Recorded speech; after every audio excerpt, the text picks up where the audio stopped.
Welcome to the Stark Reflections on Writing and Publishing podcast. There has never been a better time for writers. More information, options, and opportunities are available to you, but navigating these requires insight. Join Mark Leslie Lefebvre as he draws upon more than a quarter century of experience as a writer, a bookseller, and a trusted book industry consultant to explore and reflect on the writing and publishing landscape to help you make informed choices on your writer journey. Hello, Reflectives, and welcome to episode 401 of the Stark Reflections podcast. This is your host, Mark Leslie Lefebvre. Today's episode is going to be just a giant reflection, no comments, no personal updates, just a reflection from the road on Superstars writing seminars. Now I spent a week last week in Colorado Springs. Episode 400 came out on the Friday when I was there at Superstars writing seminars. And right now I'm recording this from a hotel room in Victoria, BC, where I'm getting to visit the kids, several of the kids, as well as our beautiful granddaughter. So this is just going to be a one-shot reflection. My apologies for the audio, as I did not pack my good microphone with me, so please bear with me. But here's what I wanted to share. There are several things I love about Superstars writing seminars. When I first started going, I was impressed that it was a conference all about the business of writing and publishing. At the time, nobody was out there trying to help authors understand the fundamental important aspect of the book world, like the business of writing and publishing. Another reason I love it is over time I realized that the content and that the sharing were top-notch, stellar, and presented from real-life long-term experience. So, Superstars writing seminars started off with Kevin J. Anderson, Rebecca Mesta, Brandon Sanderson, Eric Flint, and Dave Farland / Dave Wolverton. They later added James A. Owen as their adopted son for the founders. Now, these were people with decades of experience in the book industry. And so this was important. These weren't flash in the pan or one-hit wonder authors. These were lifelong authors dedicated to professional writing with the goal of long-term author career success. They hadn't just shown up one day with one bestseller and suddenly they're a star. They were long-time stars who'd been working at it for decades, so that was important. But as the conference has evolved, there's still a lot of curation that's done in terms of who's presenting there. They don't just let anybody take the stage for a presentation or a panel. And they've even, in order to curate from within, they've developed a process where attendees of alum can be raised to the stage. And they work at, and I've been a mentor for this, helping to raise up members from within the group in these sort of TED Talk style talks that are really solid, called Tribe Talks. And that involves a lot of mentoring and coaching for writer members who want to present and deliver content or something that they're experienced and passionate about. And Joshua Esso is the lead in these TED Talk style presentations, and I've worked on coaching and mentoring folks over the years on it, but what a fantastic way of formalizing, promoting from within. I mean, Cindy Hung, who is the director of Superstars, attended her first Superstars in 2017. We went through an official process to hire this director for that position. And again, it's an example of looking within your group and promoting from within, which is amazing. But the main reason I still love Superstars writing seminars so much is that it's so much like a family reunion and a homecoming for me. At one event years ago, in one of his many inspirational talks, James Owen asked the crowd to look around them at the others in the room, and he said that these people here are part of your tribe. They get you, they understand you, and they will not let you fall. That term, tribe, has stuck out over the years. It's one that we use a lot at Superstars. And funnily enough, to outsiders, Superstars appears to be some sort of cult. It's funny when I talk about it to writers, sometimes they kind of get that look on their face like, "Oh my god, it sounds like he's drinking some Kool-Aid. There's some sort of cult." But you know what? It might just be, in some ways, a cult. It's definitely a cult of support, respect, mutual admiration, and love. We're there to lift one another up, to share, to provide perspective, to listen, to learn, to become better. Returning to Superstars each year is among the highlights of my year. I'm just back from it and I'm still glowing. I am still energized and recharged. I've been attending it since 2012. So, of the 14 years it's been happening, I've gone to 12 of them. I think I missed only the first two. And it's a chance for me to reconnect with so many people that I love and to recharge and remind myself the power of what it is that we're doing as writers. Now, because the authors are there to talk about the business and the craft of writing and to learn from one another and support one another, there's been a long time no politics, no religion rule. The reason for it is because in today's divisive world, particularly, conversation and collaboration can get sidetracked and can quickly devolve into intense fighting. So that rule is meant to remove points of conflict. There are other things like that. For example, with Wide for the Win, the rule here is we don't talk about Kindle Unlimited. One of the reasons is every other group or writer group in the world seems to, well, at least in the indie side of things, not the traditional publishing side, but every other author group talks about it. So if you want to talk about it, you can go do it there. Wide for the Win is talking about wide publishing strategies. In some groups, the discussions about AI and how it affects writers, it leads to a similar conflict with a huge, massive divide of people name calling and hating one another. So, no politics, no religion is meant to remove those points of conflict so we can focus on lifting one another up in writing.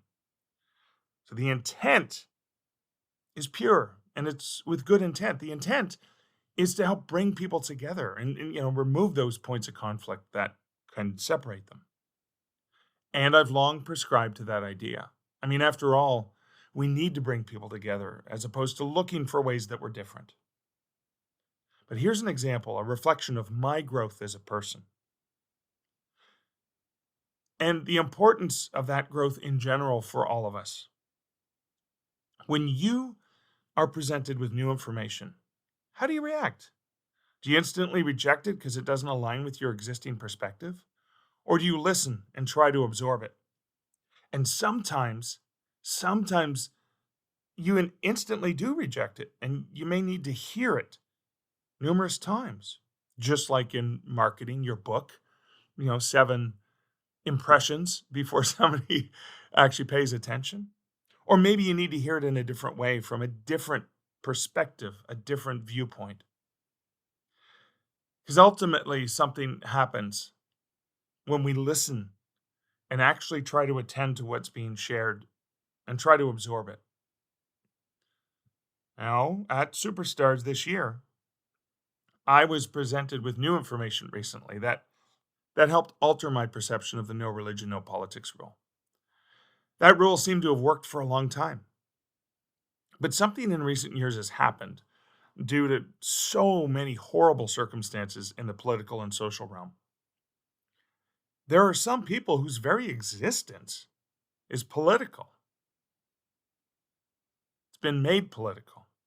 There are those for whom their existence, their identity is suddenly, horribly, stupidly political, and it should not be.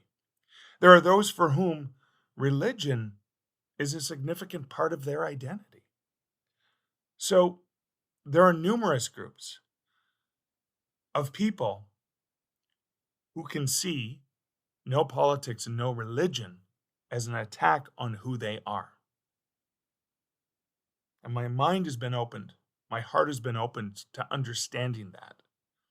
And I've been presented with it numerous times, but I finally understand because I was focusing on the intent of this. But I had a really long and heartfelt and beautiful discussion with J. Rod P. Garrett about this at the end of Superstars 2025 this year. And they helped me understand how the no politics, no religion rule might not work the way it's intended. First of all, let me explain who J. Rod Garrett is. They are what we called the Inclusion and Diversity Coordinator at Superstars. We felt it was important to have a diversity and an inclusion coordinator. But about 6 or 9 months ago, I can't remember which, because I'm mostly involved in Superstars at the when it's happening, as well as a board member, but not involved in sort of the day-to-day operations as I had been for a few years. But roughly 6 or 9 months ago, J-Rod asked for their title to be changed from inclusion and diversity to belonging. Perhaps they saw that the terms inclusion and diversity were going to be attacked and used in the same derogatory way that people use the term woke. By the way, if when you hear it, you think of the term woke as anything other than awake or well informed, up to date, or attitudes and practice that oppose social injustice or discrimination, or aware of and acutely attentive to important societal facts and issues, especially issues of racial and social justice, I would respectfully ask that you consider why it is that those things trigger you. Similarly, let me address DEI. I would also sincerely ask you if the term DEI triggers you in any way, to consider first saying the words out loud and looking at what they mean: diversity, equity, inclusion. Diversity, definition: the state of being diverse, variety. The practice or quality of including or involving people from a range of different social and ethnic backgrounds and of different genders, sexual orientations, etc. Equity, the quality of being fair and impartial. Inclusion, the act of including, the state of being included. What is it about diversity, equity, inclusion, about their actual meaning and intent that bothers you if it does? Does ensuring fairness, including rather than excluding people, and embracing diversity, does that take anything away from you? And if you're bothered by it because you've been told that how DEI is to blame for so many things that ail you, have you paused to consider who is telling this to you and why they are doing it and what they get for attacking these things? In any case, J. Rod asked that the title they wear for Superstars was not diversity and inclusion, but instead belonging, belonging coordinator. J. Rod is one of the most accepting, loving, and non judgmental people I know. J. Rod expresses love for those who oppose and oppress them. J. Rod is a bigger, better person than I am.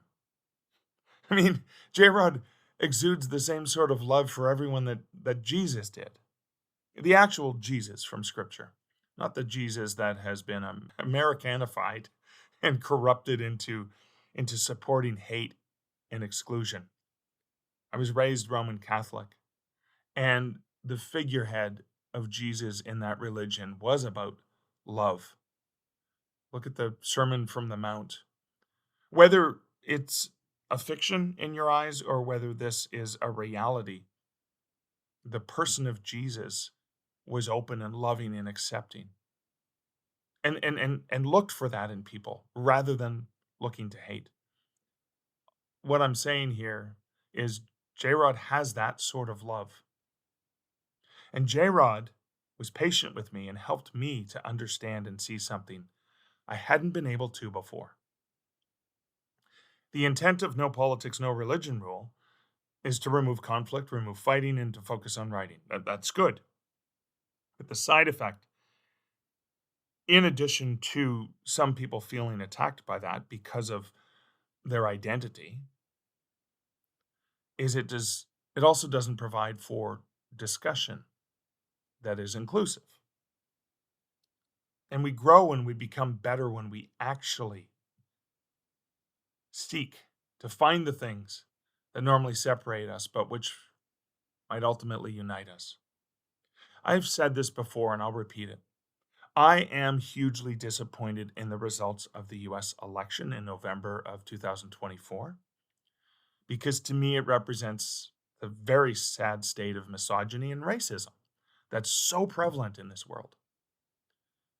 An incredibly qualified non white woman was running against an unqualified, perhaps someone whose felon status should make them disqualified, narcissistic man whose every statement is set to divide. And the latter was chosen. But I don't hate the people who voted for the person who is currently sitting in the presidential office. And I don't want to block or push away the people who did vote for him. Because I know several people who voted that way. And instead of looking for ways to further push the horrible divide that exists, I want to understand and to listen and to try to see what it is that they see that I'm not seeing. Because most of the people that I know who voted this way are not bad people.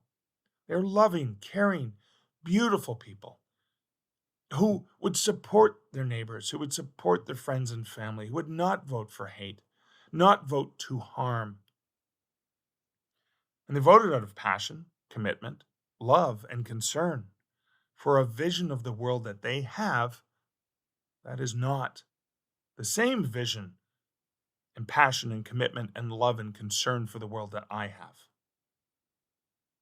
Let's pause for a moment to remember this as writers. Writing a solid villain isn't just creating someone who's, purely evil, twirls their mustache and just wants to cause havoc. It's creating someone who is complex, nuanced, multifaceted. Someone who sees what they're doing as good. Let's take an example from a universe we may be familiar with, the Marvel movie universe, the character of Thanos. He destroyed half the life in the universe. They simply ceased to exist. Mass genocide at a level on which we've ever seen. But let's look at why Thanos did that. When he snapped his fingers, he eliminated half of all life in the universe, which he believes will bring a balance that will prevent greater catastrophes from fighting over resources. He did it not out of malice or intent to harm. He did it in an almost mechanical, computer-style, logical reasoning and the ultimate desire to prevent a greater evil. In the big picture for him, this was going to prevent much suffering. So Thanos did something that in, as viewers we see as evil, but the writers also did a great job of showing how he came to that decision and how he did not see it as evil, or he saw it of the lesser of two evils. Now, I'm not trying to equate the person who's currently sitting in the Oval Office to Thanos. Frankly, and this is me revealing my bias, I haven't seen any evidence of that type of selflessness in the man currently sitting in the Oval Office throughout any of what I've seen about him in my entire life. And no, I'm not basing this on what I've been told about him or told to think about him. I'm basing it on his very words and his very actions. They speak for themselves. In fact, when Trump had his television show, The Apprentice, I was a huge fan. I admired him. I wanted to be a successful business person. I wanted to get onto the show as a contestant to prove my worth. I saw him as a hugely successful businessman and believed everything he said about his own successes. I took it all at face value. But over the years, particularly when he started in with the birthing lies, that he shared about President Barack Obama. And he suddenly did a 180 on his previous Democratic leanings and kind of just ignored them and pretended they didn't exist. And he found a way to leverage a group of people who felt unseen and unheard, and he rallied them into dramatic passion. I started to see what he was really, truly good at: grifting, manipulating people, and outright lying to get what he wants, doing virtually anything to get what he wants, lying to stir up the passions in people, and lying again and again and again in a very craftily composed big lie. If you watch the man in action, listen to him speak without any commentary, it becomes extremely clear. I had to overcome my own positive bias and admiration for him, but his actions and words helped me to see who he really is. Just like Elon Musk, clearly and openly performing a Nazi salute at Trump's inauguration celebration, that speaks for itself. There's no stretching to rationalize and explain it that works. Musk knows what he did, and someone of his position who, if he did it by accident, can't see how this is seen by most of the world and doesn't address what he did and apologize and take ownership for it, then he must have intended it as a signal to other white supremacists. But when it comes to people who voted for the 47th president, from listening, a lot of what I've come to understand is their vote in most cases was one that was born out of compassion, concern, passion, and fear. Fear that bad things are happening to good people, that evil is being done. Now, they aren't able to see how Trump and his ilk have been manipulating them, but it's not their fault. Like me, they want to believe in the goodness of most people.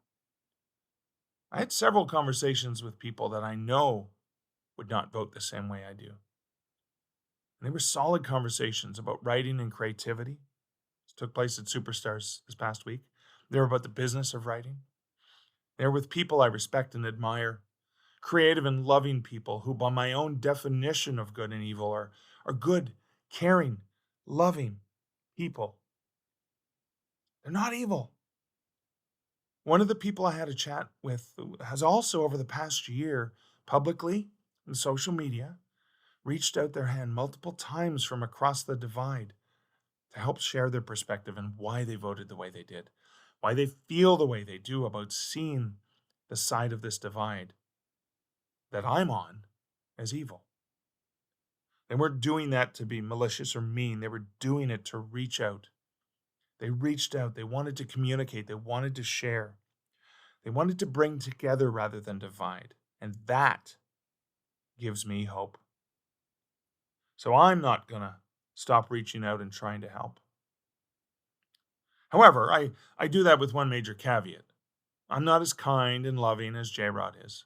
I draw a line at the act of actual Nazi behavior, not exaggerating something you don't agree with or like and calling it being a Nazi.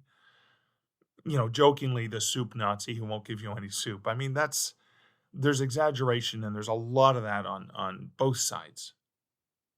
But those who actually embrace actual fascism and take deep personal glee in the suffering of others. If you celebrate when rights, liberties, and freedoms are taken away from others who are not like you, a good part of me wants to understand what in the actual fuck is wrong with you. But back to this person I mentioned earlier who continues to reach out a hand, to want to communicate, to share, and to learn. That gives me hope. That gives me respect. We need hope. And yes, I know that this reflection has become very political in nature. I'm not going to avoid that. Not when I'm discussing things openly, and not when doing that can help us to understand one another. I have to ask this of you, dear listener, because I did hear from several people in person when I was at Superstars how much they appreciate me talking openly about my own personal beliefs and reflections and reactions to things. If you have a different perspective than me, please consider helping me to understand. Because in the same way that I want to continue to learn about the business and the craft of writing and publishing, I want to do my part at helping bring people together. And it's best done when we work together. It's best done with your help and your support. Make no mistake about it. I'm going to continue to resist and do whatever I can to fight for the rights and freedoms of so many people whose voices are being crushed, squashed, destroyed, taken away, and splattered with barriers. I'm going to use my privilege to speak out and do what I can to help. But at the same time, I'm going to want to look for ways to connect, for the things that connect us rather than divide us. I'm going to continue to look for ways to learn and to communicate in a way that is not about name calling, not about finger pointing, not about blaming. I'm aware of my own biases and the things I can't understand. And that brings me back to what J. Rod helped me to see. Instead of no politics and no religion, J. Rod asks, why not change that to no judgment, no attacks? What's the intent of no politics, no religion? It's to bring people together to support one another, to focus on the value of writing and publishing. What's the intent of no judgment, no attacks? It involves belonging. If we can have an open dialogue with one another, constructive, helpful dialogue in which we share with one another, in which we learn from one another without fear of judgment, without fear of being attacked, that creates a massive bridge for us. That can create a platform that we can stand on together as we try to figure out this mess of the modern world. And maybe we can find ways to unify more. Sure, I know there will always be different approaches, different ways of seeing, but it never hurts to see one another with open eyes and an open heart, and to start with that. And I'm going to continue to fight for what I believe in without trying to demonize everyone who doesn't see things the way I do. As Balki Bartokomous says, cousin, you get more flies with honey than with a shotgun. Balki Bartokomous was played by Bronson Pinchot in a television show of the 80s, Perfect Strangers. I love that show. I love the characters of Larry and Balki. And I admire his approach, even though he's a fictional character. Why? Because some writer created him. Some director and actor and so many other people, costume, lighting, etc., created Balki Bartokomous. And Balki inspired me. The power of writing, the power we all hold as writers. The publishing and the writing world is about relationships. I've long known that. Superstars helps with that in a significant and powerful way. Superstars Writing Seminars is a fundamental annual recharging of this. I'm with a room full of people I love. And even though I don't know everyone in the room, I can still love them all. Why? If some people can hate without knowing a person, then I can love without knowing a person, but knowing that they are a person. And you, dear listener, I might not know you. Chances are I don't, but I love you in my way. This podcast is an expression of that love and my desire to want to help you understand and reflect on the business of writing and publishing. And yes, the many related interconnections that get to that. Why do I love you? Because you are a writer. Whether you've already written and published or you are at the beginning of that journey, I love you because you are a writer. You, as a writer, are, whether you realize it or not, a champion for bringing people together. Your words, your stories, your poems, your scripts, your essays, all of them work at bringing information, inspiration, ideas, and imagination to readers. You connect people. You make the world a better place. The world needs you and your writing. The world needs ways for people to see themselves, to be acknowledged, to be seen and felt and understood rather than judged and attacked. The world needs you. I need you. And I love you. And that's the end of this episode. That's the end of this reflection. Thank you so much for listening. If you want to support this podcast, a huge thanks and shout out to my awesome patrons who support me at patreon.com/starkreflections, as well as those who are my coffee buddies over at buymeacoffee.com/Mark Leslie. But you can also support this podcast by sharing this episode with someone that you think might find value in it. Or turn around and embrace yourself as a writer and make the world a better place by being who you are. You are a writer, and you are so important. And doing that will help me and help the rest of the world. I'll chat with you again next week in episode 402. Thank you for listening to the Stark Reflections podcast. You can find show notes for each episode at starkreflections.ca.